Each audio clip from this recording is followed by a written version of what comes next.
The last issue, also a bond issue, has to do with the skating rink and support building in Shaw Park. Well, how did this come about? Well, as I mentioned, we spent a lot of time over the summer going through the budget.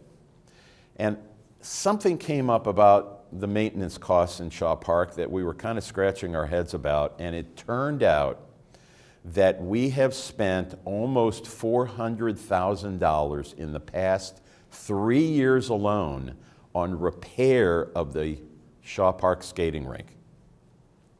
Now, folks, this skating rink and the support building will be celebrating their 53rd birthday in 2014.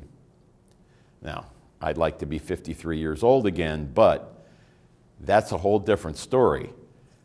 The skating rink and the building have been deteriorating over a long period of time. Even with the money that we put into it, it doesn't operate as it should. Let's go back to 2007. The skating rink did not open in 2007. I don't remember if many of you remember that. But it did not open because there were equipment problems.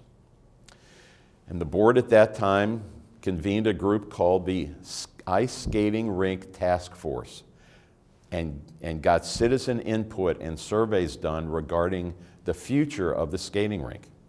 Well, one of the things the task force did was they put a survey out to the community and said, we are not sure if we should reopen this skating rink. What is your opinion? Would you like to see the skating rink reopened or not? And the second question was, would you like to see the skating rink taken down and turned into grass, into just green space?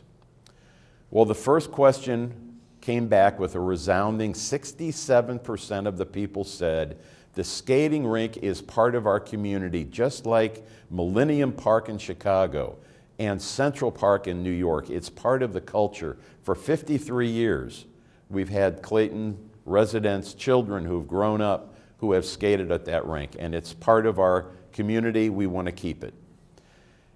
And the second question about should we just eliminate it, turn it back to green space, only 4% of the respondents said we should put it back into green space. So that was a pretty resounding response to those questions. So the city spent the money in 2007 and got the equipment going and started the ice season again the next year. Well, folks, the equipment is still old no matter what you do, and the skating rinks that were built in the same area, in the same era around the country have pretty much all disappeared. And believe it or not, there's a repository somewhere for all that equipment. So when our equipment goes out, we call somebody and say, do you have this certain part? And if they've got it, it's great. We buy it from them. And if they don't, which is becoming increasingly more common, we actually have to have the part custom made. And there is where the problem comes in. We have spent almost $400,000 in the past 3 years to keep the skating rink going. And yet, if you've been to the skating rink this past season, if it's 32 degrees or warmer and the sun is shining, we cannot make ice on the north end of the rink. If you've been out there, there's cones that divide up the north part, and we can't even use that part during the year. So the board and I had to make a decision.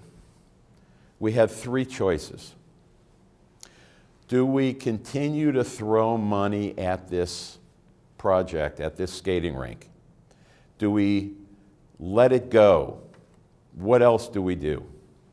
Well, to answer the first question, do we just say goodbye to skating in Clayton? Do we end a 53-year history of skating in Shaw Park in downtown Clayton? Well, the survey was a resounding no, we shouldn't do that. So we thought that was probably not the right thing to do. The second choice is we could completely tear the rink apart, chop up all the concrete, repipe the entire rink, take all of the equipment out of the back, and replace all that equipment with the new technology. You know, when that equipment originally went in that building, we hadn't even walked on the moon yet. There were no fax machines, much less internet or personal computers. The technology has changed dramatically, and the equipment that is being used now is way different than what's in that building. But if we do that, it's going to cost several $1 million to go through a complete renovation, and we took a step back and said, you know, if we do that, we're still going to end up with a facility that we can only use 3 months out of the year. So the third option was create a new iconic facility for the next 50 years of Clayton. Create a facility that not only would be used for skating, but could be used for other field sports, soccer practices, lacrosse, other sporting events, as well as cultural events, such as symphonic music, bringing the high school band in, bringing in other venues that would use this facility to the benefit of the citizens of Clayton. So the Ice Rink Task Force worked on this project actually from 2007. They came up with a whole list of things that the city would like to see in a facility like that. And the project went to Jacobs Engineering. It's a world-renowned engineering firm that's located here in St. Louis. And they came up with this project, which is a covered surface. It's a shell made of steel and tempered glass that will protect the surface in bad weather, but it is open on all sides so that you continue to get the experience of skating under the stars or playing field sports or having other cultural events in the outdoors, but yet it is protected from the weather. In addition, the building that's behind the skating rink now would come down, and a new one-story building would be placed between the rink and the tennis courts. Now, if you bear with me for just 1 second, you would see that we're actually going to shift the direction of the rink. Instead of going from north and south, it would go east and west and face Brentwood Boulevard. So then between the new multi-purpose facility and the tennis courts would be a building that would serve as lockers, support facility, snack bar, lots of things that would service both that multi-purpose facility and the tennis courts. So that's the proposal that we have out there.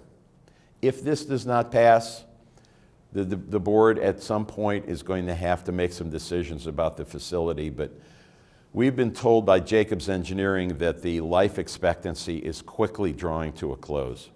I would hate for us to be the ones to take 53 years worth of cultural history out of Clayton. So ladies and gentlemen, those are the 4 items. If you have any questions, I'm happy to answer anything you would like. I definitely appreciate you all being here today. Thank you.